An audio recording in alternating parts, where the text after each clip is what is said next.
Hello fellow simmers. Well, I've had a few requests from viewers of my YouTube channel asking me if I would put together a video showing my cockpit in a little bit more detail. So today I thought I'd do just that. And yeah, I guess it's a little bit unusual in its in the way I've built it. It's actually built around an old IKEA desk, and its actual design has two uprights on either side of the desk, allowing for the support of the actual frame, which is made of 18mm MDF, and I finished off the edges with some bull-nosed trim. So the whole sim sits on large nylon plates, which are normally used for putting underneath sofas so they don't mark carpets. Means I can actually pull the whole rig away from the wall, because I've only got a small room, and it allows me to have access to behind the cockpit. So the whole sim is built around the LG 48-inch 4K monitor, and its biggest benefit being it's a matte screen. It's not glossy, so you don't get any awful reflections. I found that a big benefit. I think what's unique about the build is the way I've put the overhead and the keyboard on a movable plinth which moves up and down, so I can actually lift it up there, and it's supported. It's actually supported at both ends, but that takes it out of the way of the track IR camera at the top. Now I don't use track IR for flying the 737. I'll just use camera views, but when I'm flying GA I do like to have track IR.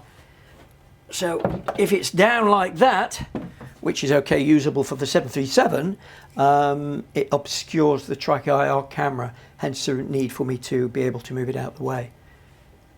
So I've got an iPad which allows me to put Navigraph charts on there. I have a 737 manual which I've created with all my flow charts and checklists and so forth. I have another third monitor over here which I have all my apps and add-ons on. Over on the left I have my Propwash autopilot and transponder. Above that I have an old modified GoFlight button panel, below which of course is the Stream Deck, which I find absolutely fantastic. It's a great product.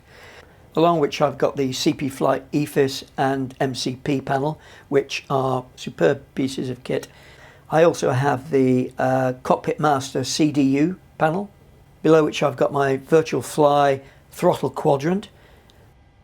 So I've got radio panels, again Propwash simulation panels, below which I've got a homemade panel with a Leo Bodnar card for various switches, including landing gear, parking brake, engine start levers for the 737 flaps, that kind of thing.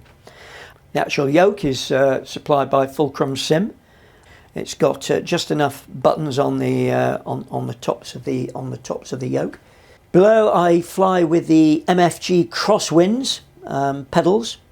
So just to the next of it I've got an old Cambridge Soundworks sound system which supplies two speakers either side to the front and to the side, and of course the bass unit at the subwoofer on the floor.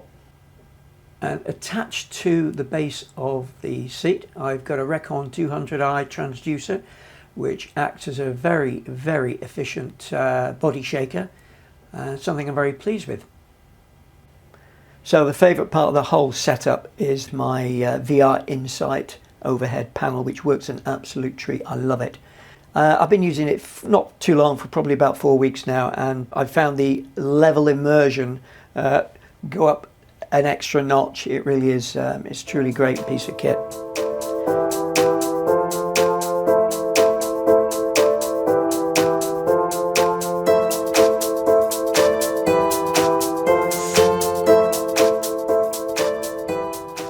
Well, I hope you found that interesting, and if you've gleaned some ideas for yourself, that's great. Why not share them with us? So yeah, look after yourselves, stay safe and happy flying.